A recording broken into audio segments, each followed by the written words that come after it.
Sepanjang jalan kenangan kita selalu bergandeng tangan. Sepanjang jalan kenangan kau peluk diriku mesra.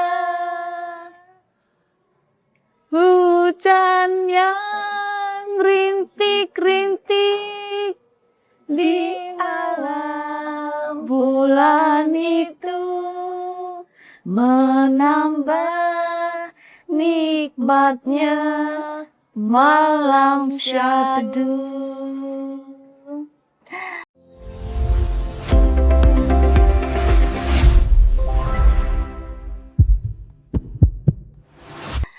Halo Sobat Sehat, selamat datang atau lebih tepatnya selamat datang di rumah baru kita.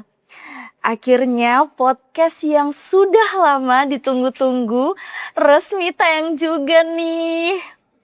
Tentunya kami sangat senang bisa menemani Sobat Sehat dengan berbagai informasi kesehatan yang ringan, mudah dipahami, dan pastinya bermanfaat dong.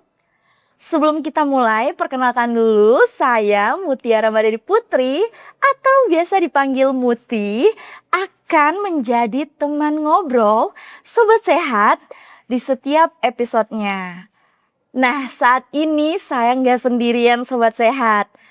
Sudah hadir di sini bersama kita dokter yang sangat luar biasa. Mari kita sambut Dokter Agung Budiriani SPOG. Halo Dokter Yani. Selamat siang, terima kasih. Apa kabar hari ini? Baik. Waduh. Sebelum kita masuk ke topik utama nih Bu, saya ingin mengajak Sobat Sehat untuk lebih mengenal narasumber kita terlebih dahulu. Karena kata pepatah, tak kenal maka tak sayang. Jadi sebelum sayang sama ilmunya, kenalan dulu dong sama dokternya. Dokter, agar Sobat Sehat lebih mengenal dokter, boleh kali diceritakan sedikit tentang perjalanan pendidikan dokter hingga menjadi dokter spesialis kandungan? Ya, selamat siang Sobat Sehat semuanya. Selamat berjumpa di podcast kita Sobat Sehat siang hari ini ya. Saya mau menyampaikan tentang perjalanan pendidikan saya ya. Saya di awal pendidikan lulus dokter itu tahun 1988 ya.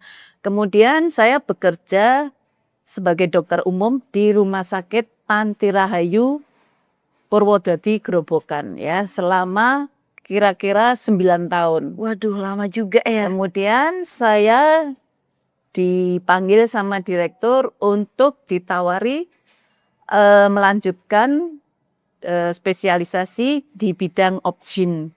Nah, di sini kebetulan saya memang senang untuk mengambil bidang obgyn. Nah, jadi kemudian saya tahun 1997 saya mulai pendidikan di bagian obgyn di Fakultas Kedokteran Undip. Juga lulusan kedokteran saya juga dari Undip juga ya, Sobat Sehat semua. Jadi saya lulus obgyn tahun 2003. Kemudian saya kembali bekerja di Rumah Sakit Panti Rahayu Purwodadi Grobogan selama waktu itu 2 tahun. Kemudian tahun 2005 saya berpindah ke Rumah Sakit Santa Maria Pemalang sampai sekarang ini ya. Dan saya berpraktek selain di Rumah Sakit Santa Maria Pemalang juga di praktek saya pribadi yaitu di Apotek Permata Hati ya. Kemudian juga selain itu di Rumah Sakit Prima Medika Pemalang. Seperti itu Sobat Sehat di perjalanan karier saya. Baik. Oke, sekarang udah kenal kan sama dokternya. Jadi kita bisa masuk dong ke topik kita pada hari ini. Tapi dok, sebelum kita masuk ke topik yang serius nih, saya punya satu pertanyaan yang ringan. Kalau dokter sedang tidak praktik, biasanya lebih suka istirahat di rumah atau jalan-jalan mencari kuliner? Saya di rumah aja tapi sambil karaokean. Karaokean tapi ya tidak seperti suaranya tidak seperti penyanyi yang handal ya. Cuma ini karena hobi nyanyi aja ya. Jadi mengisi waktu karena daripada nggak ada kerjaan ya saya karaokean. Wah, ternyata dokter itu juga manusia ya Sobat Sehat. Bukan tinggal di rumah sakit 24 jam. Oke, baik dokter. Kalau sekarang kita lihat nih di sekitar kita, banyak sekali perempuan yang memilih fokus kuliah dulu. Membangun karir, mengembangkan usaha, atau mempersiapkan diri secara finansial sebelum memiliki anak. Ya, akibatnya tidak sedikit yang baru mulai merencanakan kehamilan di usia 30-an. Bahkan mendekati atau setelah usia 35 tahun. Nah, biasanya nih begitu mendengar angka 35, banyak yang langsung panik. Ada yang bilang, waduh udah terlambat nih. Atau ada yang bilang, kalau hamil pasti beresiko. Bahkan ada yang belum nikah saja sudah khawatir duluan. Karena itu, pada episode kali ini dok, kita akan membahas kehamilan di usia 35 tahun ke atas masih aman atau tidak ya? Dokter, saya penasaran, kenapa sih angka 35 tahun ini selalu disebut dalam dunia kehamilan? Apakah memang ada sesuatu yang spesial dengan angka tersebut? Atau sebenarnya masyarakat sering saling memahami informasi yang beredar? Menurut dokter bagaimana? Ya, memang di usia yang dimana seorang wanita itu berumur lebih dari 35 tahun itu memang berisiko. Jadi istilahnya itu dalam istilah kedokteran tuh apa namanya usia ya hamil tua ya istilahnya dalam ini ya. Nah itu memang yang dikhawatirkan adalah risiko yang di apa namanya yang dikhawatirkan di usia 35 tahun itu ada beberapa hal. Tetapi ya jangan khawatir juga bahwa di atas umur 35 tahun itu pasti berisiko itu tidak ya. Banyak juga yang umur sampai 40 tahun hamil juga Aduh. melahirkan normal juga ada. Wah. Tetapi paling tidak kita memang di usia lebih dari 35 tahun itu risikonya bisa terjadi kemungkinan bayi kemungkinan bisa cacat bawaan misalnya seperti itu. Kemudian juga bisa terjadi faktor risiko terjadinya komplikasi kehamilan diantaranya preeklamsi ya ataupun diabetes mellitus ya. Kemudian juga risiko yang lain keguguran ya, keguguran juga bisa sering terjadi. Ataupun juga sering terjadinya kehamilan ektopik ya, di mana sel telur ini gampang nyasar ya, sehingga bisa terjadi kehamilan tidak pada tempatnya. Kemudian yang juga risiko yang lain lagi yaitu memang angka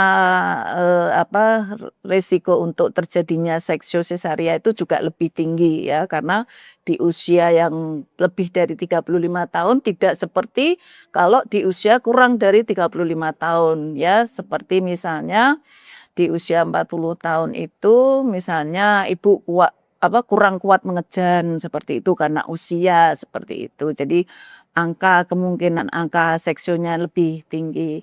Tetapi sobat sehat ya jangan khawatir kalau di usia walaupun di usia 35 tahun banyak risiko, tetapi banyak juga yang lahirnya juga normal. Makanya saya harapkan sobat sehat juga kontrol rutin, kontrol teratur ya sehingga begitu diketahui kelainan itu sudah kita dapat mengatasinya seperti itu. Jadi tidak ke arah yang lebih komplikasi yang lebih maksudnya lanjut lagi seperti itu. Nah, berarti sobat sehat nggak perlu khawatir ya, yang mungkin usianya udah sampai 30 atau 35 tahun ke atas, karena itu per pribadi orang ya dok ya. Iya. Mungkin karena susah mengejan atau apa tadi ya, tapi nggak perlu khawatir ya dok. Oke. Nah dokter, pertanyaan yang mungkin paling sering muncul nih, apakah perempuan usia 35 tahun ke atas masih bisa hamil secara alami atau tidak? Dan apakah peluang kehamilannya ini cukup baik, Dok? Ya, memang di usia kehamilan wanita di atas 35 tahun ini memang kadang memang sulit ya, tetapi banyak juga yang bisa terjadi kehamilan ya, asal misalnya seorang wanita ini harus kontrol rutin ya program hamil seperti itu sehingga jangan khawatir kalau misalnya sulit hamil ya. Jadi asal tetap kontrol rutin ya menjaga pola hidup sehat seperti itu ya. Misalnya makan makanan yang sehat lah, jangan yang sekarang ini apa ya berlemak-lemak misalnya seperti itu, mengandung lemak ya. Mengandung ya apa namanya yang ya hidup sehat lah, pola hidup sehat. Kemudian juga olahraga teratur seperti itu sehingga menjaga kesehatan supaya kalau seorang wanita itu biar mungkin sel telurnya juga mungkin dijaga supaya biar bisa nanti kehamilannya bisa berhasil seperti itu. Betul sih, Dok. Karena kadang ada kan yang usianya 25 tahun tetapi memiliki masalah kesuburan. Sebaliknya ada juga yang usianya hampir 40-an tahun tadi seperti kata dokter masih bisa tetap hamil dengan sehat. Berarti setiap orang memang memiliki kondisi yang berbeda-beda ya, Dok. Iya. Oke, dokter. Tentu kita juga ingin membahas secara jujur nih, Dok. Kalau memang ada risiko yang meningkat pada kehamilan usia 35 tahun ke atas, apa saja sih yang perlu diketahui oleh masyarakat atau sobat sehat kita nih yang lagi nonton di rumah? Iya, ya itu tadi ya yang penting pola hidup sehat ya, menjaga kesehatan, kemudian juga apa namanya olahraga yang teratur, kemudian juga jangan lupa kontrol rutin kalau memang sobat sehat mau program hamil ya. Jadi program hamil di saat usia umur wanita itu lebih dari 35 tahun. Jadi kontrol sebelum program ya itu kontrol gimana kondisi mungkin sel telurnya nanti kita lihat juga dengan USG transvaginal dan lain sebagainya seperti itu. Kalau untuk risikonya sendiri apa saja ya, Dok? Untuk wanita yang kehamilannya udah usia 35 tahun ke atas. Nah, itu tadi seperti misalnya resikonya seperti tadi sudah saya sebutkan di awal ya tadi ya, misalnya punya penyakit yang diakibatkan dari kehamilannya itu sendiri, seperti preeklamsi, diabetes mellitus, di mana biasanya wanita ini juga mempunyai riwayat keluarga yang punya hipertensi, misalnya bapak ibunya hipertensi, bapak ibunya diabetes mellitus, itu juga akan berisiko lebih tinggi ya. Nah itu kalau misalnya memang ada punya riwayat keluarga yang punya risiko hipertensi dan kencing manis atau diabetes mellitus, itu juga harus kita perhatikan untuk supaya biar di saat kehamilannya nanti tidak terjadi komplikasi, sehingga ibu ini harus juga kontrol rutin untuk misalnya periksa kehamilannya ya secara teratur. Kemudian apalagi kalau misalnya ibu ini punya riwayat keluarga diabetes mellitus, ya nanti mungkin diperiksa kadar gula darahnya, kemudian HbA1c-nya nanti bagaimana, seperti itu. Kalau misalnya punya hipertensi, ya nanti jangan sampai ibu ini jatuh dalam kondisi yang lebih parah kalau misalnya memang ibu ini hamil dengan tensi tinggi. Jadi lebih nanti kita kita treatment supaya ibu ini tidak jatuh dalam keadaan yang lebih parah lagi. Seperti itu. Oke.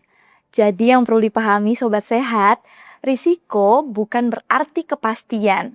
Sama seperti membawa payung saat musim hujan, membawa payung bukan berarti karena pasti hujan, tetapi karena ingin lebih siap lagi untuk menerima hujannya. Baik dok, saya ingin membahas beberapa mitos yang sering membuat perempuan ini cemas. Ada yang bilang kalau usia 35 tahun ke atas sudah nggak mungkin punya anak. Ada yang bilang semua kehamilan pasti berakhir dengan operasi sesar. Dan ada juga yang mengatakan pasti risikonya tinggi banget nih. Menurut dokter bagaimana? Ya itu mitos ya, jadi tidak pasti ya.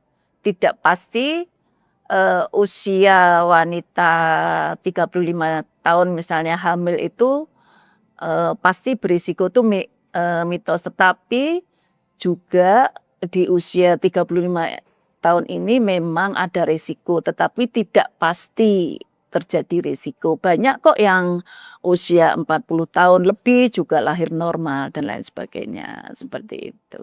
Bener kan dok? Kadang informasi yang setengah bener itu justru lebih menakutkan daripada informasi yang salah total. Oke. Berarti kuncinya itu bukan hanya di usia ya dok? Iya. Tetapi bagaimana kita menjaga kesehatan tadi selama masa kehamilan. Baik, dokter, saya merasa ini bagian yang paling penting nih di episode kali ini. Karena banyak perempuan yang sering membandingkan dirinya dengan orang lain. Ada yang merasa tertinggal karena teman-temannya udah punya anak. Ada yang merasa bersalah karena dulunya fokus pendidikan atau fokus kerja. Padahal kan perjalanan hidup setiap orang berbeda-beda ya dok. Mungkin ada nggak yang ingin dokter sampaikan kepada perempuan yang saat ini berada di usia 35 tahun ke atas dan sedang merencanakan kehamilan? Jadi untuk sobat sehat semuanya ya, untuk merencanakan kehamilan di usia di atas 35 tahun, ya jangan terlalu khawatir, jangan terlalu takut ya. Memang tidak ada yang pasti ya di usia kehamilan lebih dari 35 tahun itu berisiko, tidak ada yang pasti ya, tetapi memang berisiko ya di atas usia 35 tahun ke atas jika wanita itu hamil. Tetapi tetap harus sobat sehat semuanya itu harus juga kontrol rutin ya, apalagi mau misalnya program hamil juga nanti kontrol ke dokter ya, supaya biar nanti tahu dicek bagaimana keadaan sel telurnya, seperti itu ya. Kemudian juga selain itu ya itu tadi hidup sehat ya, jadi pola hidup sehat, jadi jangan makanan-makanan yang misalnya mengandung lemak, misalnya seperti banyak mengandung lemak itu juga akan berisiko untuk nanti menaikkan kolesterol, sehingga juga nanti akan kalau kolesterol tinggi juga akan berakibat bisa tensinya bisa juga naik, seperti itu ya. Kemudian juga ini olahraga, yang penting juga olahraga, jangan lupa olahraga ya. Kemudian ya itu tadi kontrol secara rutin, secara teratur ke dokter, seperti itu. Dan kontrolnya ke dokter Yani. Oke, sekarang kita masuk kita masuk nih dok ke sesi cepat. Jadi nanti aku kasih pertanyaan, dokter jawab ya atau tidak, mitos atau fakta gitu ya. Oke, kita masuk ke pertanyaan pertama. Usia 35 tahun masih bisa hamil secara alami, iya atau tidak? Ya, Oke. Kehamilan usia 35 tahun pasti berbahaya, mitos atau fakta? mitos. Oke. Pemeriksaan sebelum program hamil penting, ya atau sangat penting? Sangat penting. Oke. Sobat sehat, dari obrolan hari ini kita belajar bahwa usia memang menjadi salah satu faktor yang perlu diperhatikan dalam kehamilan. Namun, usia bukanlah satu-satunya penentu. Dengan persiapan yang baik, pemeriksaan yang tepat dan rutin, serta pendampingan dari tenaga kesehatan, banyak perempuan yang tetap dapat menjalani kehamilan yang sehat dan membahagiakan di usia 35 tahun ke atas. Karena pada akhirnya yang paling penting bukan sekedar angka usia, tetapi bagaimana kita mempersiapkan diri dan menjaga kesehatan dengan sebaik-baik mungkin. Terima kasih kepada Dokter Yani yang berbagi ilmu dengan hangat dan sangat-sangat mudah dipahami. Dan terima kasih juga kepada seluruh sobat sehat yang sudah setia mendengarkan podcast kita hari ini. Wah, ini podcast perdana kita loh. Episode pertama dengan bintang tamu yang sangat luar biasa ini. Ingat sobat sehat, hidup bukanlah perlombaan. Dan setiap orang memiliki waktunya masing-masing. Jadi, jangan terlalu sibuk membandingkan perjalanan hidup dengan orang lain. Fokuslah pada kesehatan, persiapan yang baik, dan langkah-langkah kecil yang bisa dilakukan mulai hari ini juga. Saya Mutiara Ramadhani Putri, pamit undur diri. Sampai jumpa di episode Sobat Sehat selanjutnya. Bye-bye. Jangan lupa Salam sehat selalu. Salam.